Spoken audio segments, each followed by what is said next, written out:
Here's the thing. Today I'm going to talk about airdrop, right? Airdrops, giving money away is harder than it seems. This is essentially a scientific paper that I'm in the process to publish in a peer-reviewed conference. The paper is on my website, fully available. Just feel free to read the preliminary analysis that I have, basically the draft paper. So these are the topics of interest that I focus on at MetaLab. So I have airdrop designs, right? That's essentially this paper. This is basically focused on my research. Also governance, where I analyze the token concentration as well. This paper is also fully available on my website. We can also comment about that during the Q&A and offline as well. And I focus a lot of on-chain data analysis research, where we analyze the inscriptions boom as well. We provide a bunch of analysis, and also regarding DeFi and MEV in general. So yeah, as you know, today I'm going to focus on essentially on this work. I guess most of you know, right, what is an airdrop, right? But for those who doesn't know, maybe you are just attending EthCC for the first time, or perhaps you are from a non-tech area, and then airdrop is essentially a minted token provided by the platform. This is a way that these platforms find to reward loyal users to the platform, and this is a common practice that they do to reward these users. Just to give you an idea, here it's a plot provided by CoinGecko and Dune Analytics in their report, where they show that since 2020, only these top 18 projects here, they together account for 26.64 billion US dollars. Actually, they release their tokens, and when you check the price at all-time high, so basically you have almost 26.6 billion US dollars, which is a lot of money, right? In last year, just account for Arbitrum, Celestion, and Blur. Together, they accounted, or they released around 3.5 billion US dollars. This is a lot of money, right? And then that's why this topic is highly popular on the news, on Twitter, Discord channels, and so on and so forth. So yeah, we have a bunch of news media outlets highlighting this every day, actually, right? And there will be, of course, more and more as well. So basically, why a platform wants to airdrop tokens, right? In the paper, basically, I highlight three main objectives. Of course, there might be more, right? So the first one is to attract users in the short term. So basically, the platforms, they want to have more users, right, and attract new users. And these users, the platform wants them to stay in the platform. So they also have the goal to foster long-term involvement with the platform. So basically making these users stay. Another goal is targeting value-creating users, as known as developers, right, and other projects that can actually build on the platform. And by having more depth in the platform, essentially you attract more users, right? And by having more users, you also attract more developers. So you see how it goes. And then the question I raised in the paper is that actually happening in practice? How does that look like? So my goal here is again, is just a research perspective. And then I'm not here to tell you whether airdrop is good or it's bad. It's just some analysis I did, and I'm just reporting to you. So in the paper, there are these four main contributions here. We did an arbitrary study that basically analyzed the pre, during, and post arbitrary airdrop last year. And there are some qualitative analysis as well, where we analyzed about some token transfer patterns as well regarding these protocols that you can see here, and qualitative analysis based on, okay, so what are the common pitfalls, and can we propose any other guidelines for designing better airdrops? Again, I mentioned some, there will be more as well. And as in all papers that I have, I'm a pro and advocate for scientific reproducibility. So every time my paper is published in a peer-reviewed conference, the code as well as the data set become fully available. So this is really important as well. So you can also check details in the paper. So regarding arbitrary study, just a few findings here that I'm going to mention. Feel free to check more details in the paper. So Arbitrum total, one thing we noticed based on our data analysis that Arbitrum total daily fees spiked around the airdrop. This is expected, right? Because basically more users were engaged with the Arbitrum platform as well. And one thing we noticed that once the airdrop was conducted, the amount of transactions per address, dropped in Arbitrum. So maybe users are leaving, or I mean, just selling the tokens and leaving the platform and moving to another new platform. I don't know. So this is something that I also plan to investigate as an extension of my paper. And although Arbitrum performed the airdrop, even other platforms also received a lot of user activities based on number of transactions, number of unique accounts using other platforms. Yeah. And right after Arbitrum conducted the airdrop, after 3 months, so basically what happened is that the transaction fees in all platforms analyzed, they basically are similar, so which means that perhaps some, the hype that happened around the airdrop basically phased a little bit. So this is some of the findings we have, but of course more details there are in-depth explanations in the paper. So regarding quantitative analysis, we analyzed this airdrop. So basically we gathered a bunch of data from the Ethereum mainnet, also from Arbitrum as well. I guess we gathered the Arbitrum data from Nansen query. And then one thing that we noticed is that when we look at the first ever transfer the user made, the wallet made, once they received the tokens, they basically sent to exchanges. So here are some percentages. For instance, ENS, it accounts for almost 37%.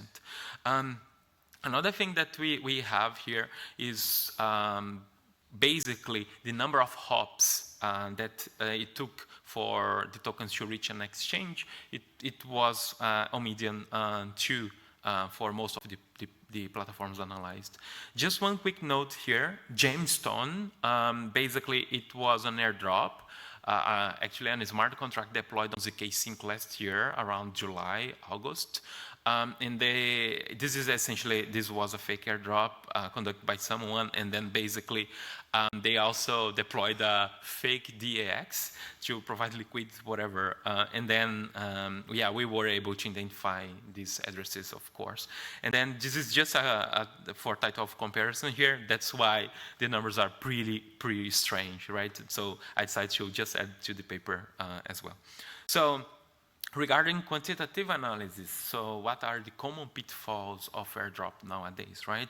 And can we propose any better solutions for them? So one thing we noticed we did in the paper is, yeah, there are farmers, right? These are specialized professionals who basically tries to game the system by perform randomized and automatic actions on chain in expectation to get an airdrop. Or essentially, they want to increase the likelihood they are going to get an airdrop by basically having many accounts working automatically, simulating past airdrop selection criteria, let's say number of transactions issued, because there is this expectation that something that happened or something that was taken into account by some platform, these farmers might have a belief or assumption that's going to be replicated by other airdrops as well. But there is no guarantee, right? I'm going to talk about this in a sec. And all these accounts created, right? You can come in, you can leave anytime you want in a blockchain, right? But you can also create many accounts if you want, right? And then when you have a set of accounts that belongs to just one single entity, we call these accounts as CBUs, right? Because platforms want to reward lawyer users, not lawyer accounts, right, in the end. So basically, these are sophisticated users who are gonna get many tokens, right, more than the platform would expect, for instance. And there are lots of platforms that help users to do some random actions on chain, and they promise users that here are just a bunch of them. Of course, there are more. They promise users that if you buy their services, they can basically emulate some actions on chain, whatever, issue transactions that trigger functions on smart contracts, do this and there, and then they promise you to not link all the transactions you bought, I mean, all the wallets you bought. As well, they promise you that they perform random actions. So this means that it's becoming harder and harder to basically identify CBO accounts on chain. Airdrop farmers, they can also pay humans, humans to basically perform these actions as well, following some guidelines. We've been in touch with some of them, and then this is one thing that they told us, to be honest. And then regarding airdrop governance tokens, for instance, typically when platform airdrop governance tokens that can be used for governance, these are essentially you are giving these users decision power, right? Nowadays, in proportion to the amount of tokens they possess, right? Of course, there are delegation tokens, but let's simplify here. This is the paper that I studied, token concentration. I'm gonna just briefly talk about it in a sec. So previous research has shown that when you airdrop tokens that can be used for governance, users try to be, they seem to be more engaged with the platform, which is a good sign. But then there is always this fairness issue, right? If you airdrop these tokens to, let's say, farmers, when they ended up getting a lot of these tokens, actually you are giving perhaps too much power just to a few individuals. And the question is this something that you want? And in the case when users, they don't have the best interest of the platform, so basically you are giving them power, but again, are they gonna actually participate? And another thing that maybe platforms should think about is there any way that you can incentivize people who actually possess governance tokens to actually participate by proposing, voting, commenting? So yeah, this is something that I also highlight in the paper. Insider trading, as you may know, this is really something critical that any platform should avoid at all costs, because I mean, this is essentially when team members have privileged information and they want to use that information to gain financial advantage. This is pretty bad. And typically, as you can see, there are lots of newspapers on this discussing insider trading, and usually the community tends to react really fast and really against that. So this can create, this can be really bad, right? So platforms should avoid this at all costs. So regarding CBOs, yeah, I told you that it's really hard, right? And it's becoming harder and harder. But what else you can do actually to try to mitigate these CBOs, right? There are some previous research using transaction transfer patterns. Let's say the amount of your money you transfer here and there, so you can model this as a graph network analysis. This is essentially, you are measuring user activity on chain, but again, it's becoming hard, right, when you have these randomized actions on chain. There are also other companies, and as well as other research papers mentioning where they apply machine learning, for instance, node embeddings, and I mean, this is basically you are creating features to represent a node in the graph network analysis, and you can even think about deep neural network and so on and so forth.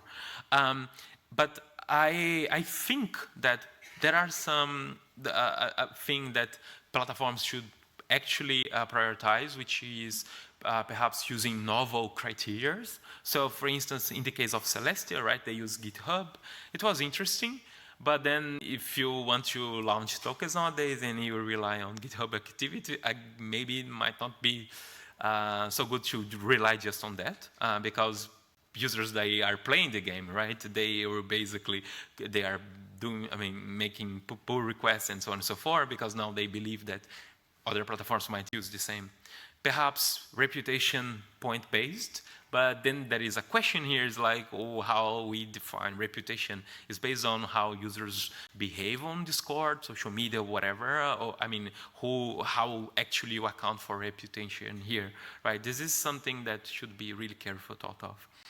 Another strategy is value scaling. This basically consists of measuring the amount of benefits that a user brings to the chain. Let's say when you bridge one token from one chain to the other, and the amount of time you keep these tokens in that chain. Because traditionally, farmers, they basically found accounts, and then these accounts basically transfer just some small amount of tokens, just whatever, to inflate the chain. This might happen, and then with value scaling, maybe you can mitigate that.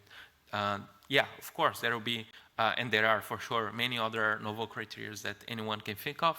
There are many that I even don't know, because they will be, they will come, right? And this is pretty interesting to avoid this expectation that a protocol or platform will basically replicate this past selection criteria, which is a kind of a fight against CBOs. But again, yeah, it's like a cat and dogs fight. Regarding the governance, as I mentioned to you, so this, in my paper, I discuss the problem of token concentration. So I analyze mainly Compound and Uniswap. And at the time of my analysis, when I took all the snapshots and all the votes cast at the time, feel free to check the paper, by the way. It's on the bottom. It's available on archive. I noticed that typically when proposals get accepted, or I mean, they are succeed, which means that they passed, right?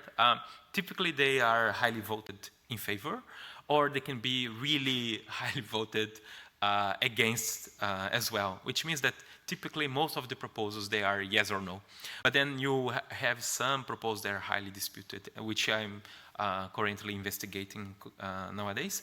And voting costs can vary a lot, which means that can be on average even almost $8 to vote. These are the prices I took at the time when the transactions were issued to cast a vote in Compound, for instance, which is, or at least it was, online chain voting mechanism.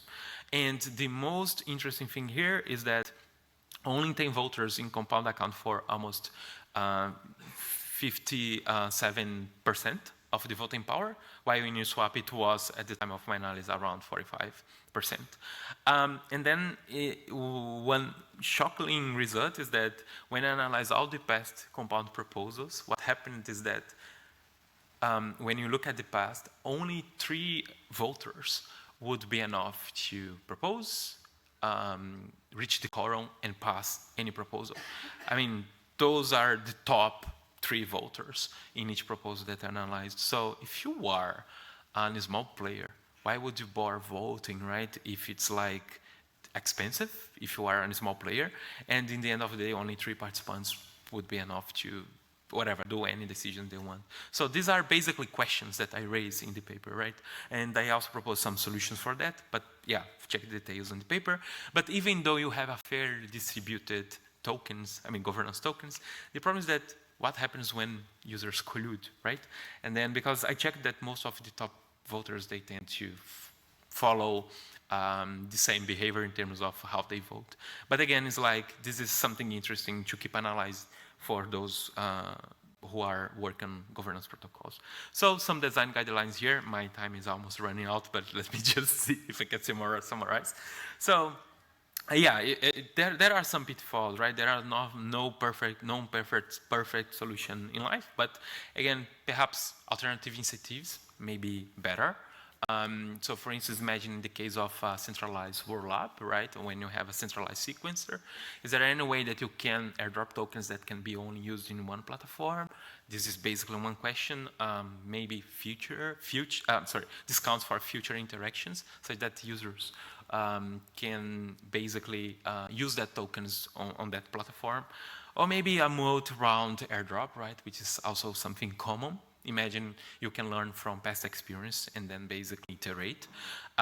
Target well-known, reputable entities. I mean, the people who actually build on your platform projects, right? Research, security research as well, that helps the space being safe, right? And onboarding new projects as well. Maybe you can incentivize new people, or kind of award or a grant you give to small projects so that they can build and improve their services. And proactive and community engagements. Community is everything, right? So maybe having an open channel communication with the community so that they can also be part of, you can seek for feedback, right? And data analysis of past airdrops. Maybe you can use some CPU analysis conducted by past airdrops and then iterate or validate and use in your own. And maybe rewards also should scale with the cost, because it may be too cheap for the farmers, right, to game the system. So can we think of something that might might become harder for farmers to actually play this game? So these are just some guidelines. Of course, there might be way more. So scientific reproducibility, my time is almost out. So as you know, everything will be available. The paper, the draft is currently available.